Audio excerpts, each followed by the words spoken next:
हाय, आपके साथ मैं हूँ Surabhi Sharma. India TV YouTube channel subscribe करिए, बेल आइकन दबाएं। पश्चिम बंगाल में चुनावी सीजन है और आज यहां से प्रधानमंत्री नरेंद्र मोदी के वैक्सीनेशन को लेकर भी विरोध की आवाज उठी। बंगाल से कांग्रेस के बड़े नेता अधीर रंजन चौधरी ने पीएम मोदी के वैक्सीनेशन टाइमिंग पर सवाल उठा दिए हैं। अधीर रंजन चौधरी ने टाइमिंग को चुनाव से जोड़ दिया।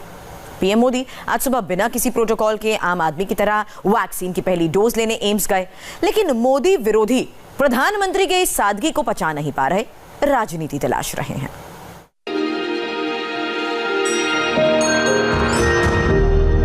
ये तस्वीर नहीं, एक नजीर है। इस तस्वीर को गौर से पढ़िए, इस तस्वीर में लिखी पूरी इबारत को समझिए। एम्स के कोरोना वैक्सीन सेंटर में मौजूद प्रधानमंत्री सिस्टर से कोवैक्सीन लगवाते पीएम मोदी।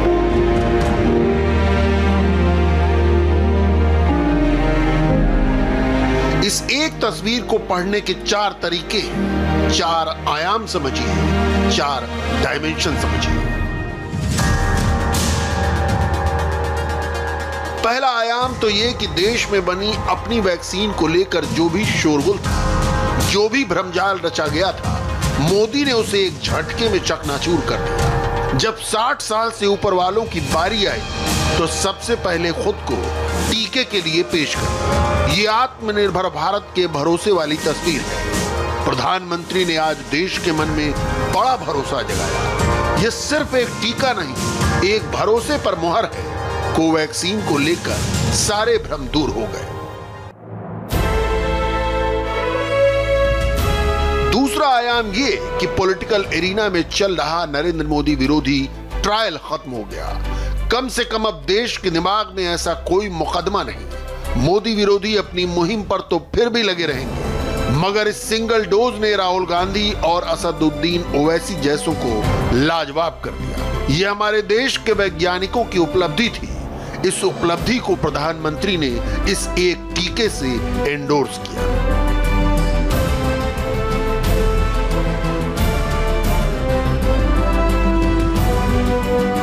तीसरा आयाम ये कि उत्तर से लेकर दक्षिण तक मोदी विरोधियों के पास वैक्सीन बनने के बाद एक ही अटैक था, प्रधानमंत्री खुद पहले टीका क्यों नहीं लगवाते। मोदी ने 60 साल से ऊपर वालों की बारी आते ही खुद को टीका लगवाया।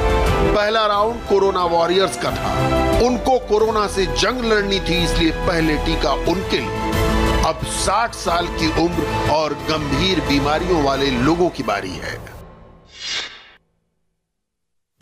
चौथा आयाम यह कि प्रधानमंत्री ने एक बार फिर वीआईपी कल्चर को खारिज कर दिया। सुबह 6:30 बजे एम्स पहुंचे और आम हिंदुस्तानी की तरह टीका लगवाया।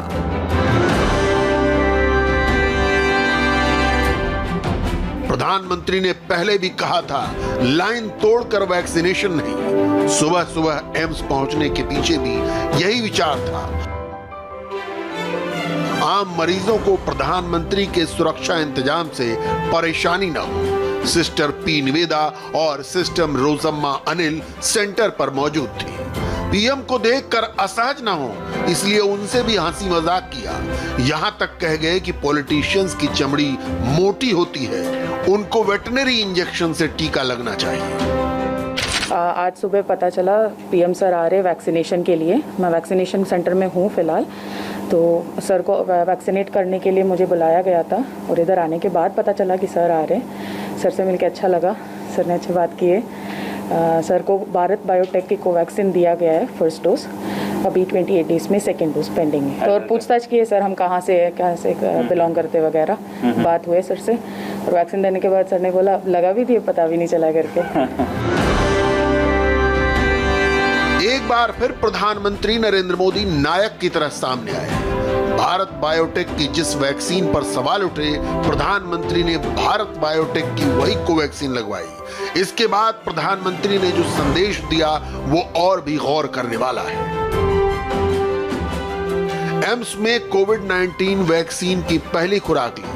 हमारे डॉक्टर्स और वैज्ञानिकों ने कोविड-19 के खिलाफ वैश्विक लड़ाई को मजबूत करने के लिए कम समय में जो काम किया है वो सराहनीय है। मैं वैक्सीन लेने के लिए योग्य उन सभी लोगों से अपील करता हूं, आइए एक साथ मिलकर भारत को कोविड-19 से मुक्त बनाएं।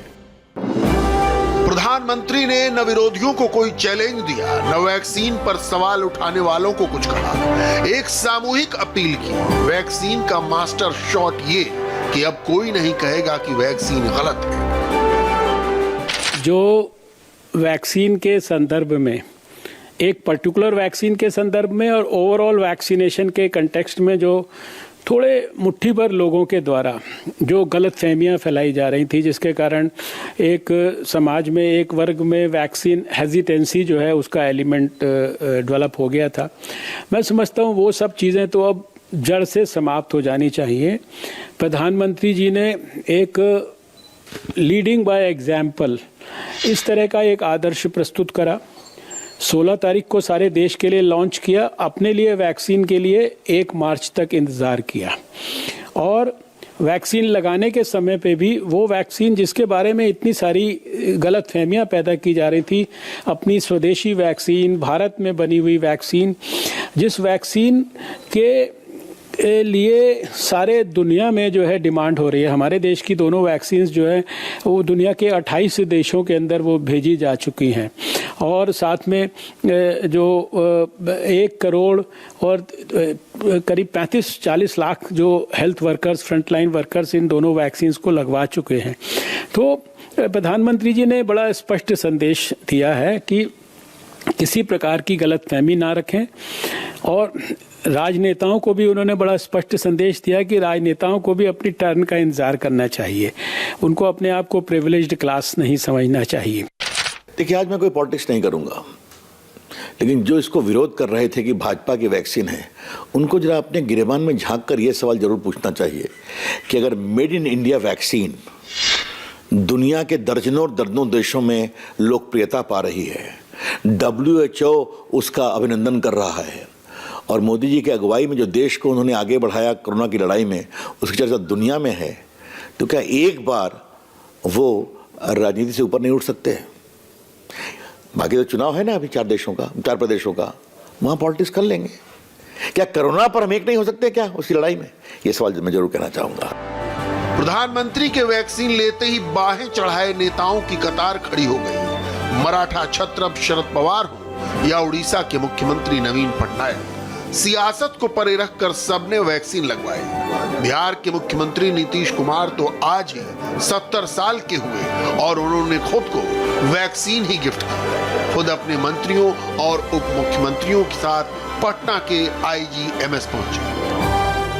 कि टीकाकरण बिल्कुल सही ढंग से हो रहा है और टीकाकरण कराने के बाद 30 मिनट तक बैठाया जाता है और जो डॉक्टर्स हैं, विशेषज्ञ हैं, वो बैठते हैं। आज हम लोग भी बैठे, सारे विशेषज्ञ लोग भी बैठे हुए, तो कहीं कोई फीलिंग नहीं।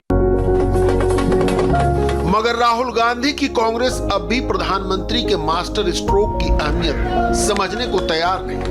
राज्यसभा में पार्टी के नेता विपक्ष मल्लिकार्जुन खड़गे तो ये कहकर बच लिए कि उनकी उम्र 70 साल हो गई है, नौजवानों को टीके की ज्यादा जरूरत है। मगर लोकसभा में पार्टी के नेता अधीर रंजन चौधरी को प्रधानमंत्री के टीकाकरण में भी वोट की राजनीति नजर आने लगी। आज जब वैक्सीनेशन की ये छवि मेरे पास आए तो मैंने देखा कि उन्होंने एक गमछा पहने हैं और केरल और तमिलनाडु की नाच को भी उन मदद ले रहे हैं। तो मैंने संयोग से, ऐसा नहीं, मैंने सोचा कि ये संयोग से देखो 3 स्टेट में चुनाव हो रहे हैं और 3 स्टेट के साथ मोदी जी का आज की जो उनका वैक्सीनेशन, इसके साथ संयोग से कोई जुड़ा हुआ लगता है।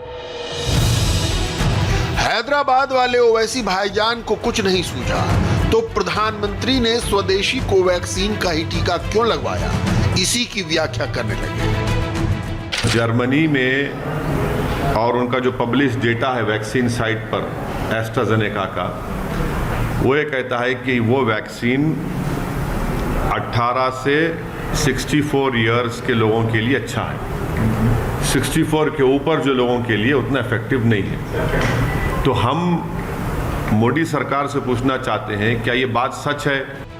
बहरहाल प्रधानमंत्री के टीका लगवाने के बाद बीजेपी ने आगे ये तय किया है कि एक मुहिम के तहत मंत्री, सांसद और विधायक अगले एक सप्ताह में कोरोना का टीका लगवाएंगे और 45 से अधिक के ऐसे मंत्री, सांसद और विधायक जो गंभीर बीमारी से पीड़ित हैं टीका लगवाएंगे। सभी मंत्री, सांसद और विधायक पैसे देकर टीका लगवाएंगे। सभी से कहा गया है कि अपने अपने क्षेत्रों में टीका लगवाएं।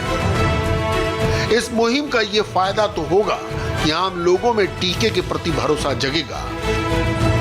यही नहीं, पार्टी के नेता पैसे देकर टीका लगवाएंगे ताकि सरकारी अस्पतालों में केवल उन्हें ही मुफ्त का टीका मिले जो इसकी कीमत चुकाने की स्थिति में नहीं। टीके के एक डोज की कीमत 250 रुपए तय कर दी गई है, मगर प्रधानमंत्री मोदी की पहल ने कोरोना के टीके को लेकर हर तरह के वहम और भ्रम को दूर कर दिया है। देश अब बेखौफ होकर टीका लगवाएगा, कोविड-19 से मुक्ति की ओर कदम बढ़ाएगा। हाय, आई एम सुरभि शर्मा। खबरों से अपडेट रहने के लिए India TV YouTube channel subscribe करिए, साथ में बेल आइकन जरूर दबाएं। जुड़े रहें इंडिया टीवी के साथ।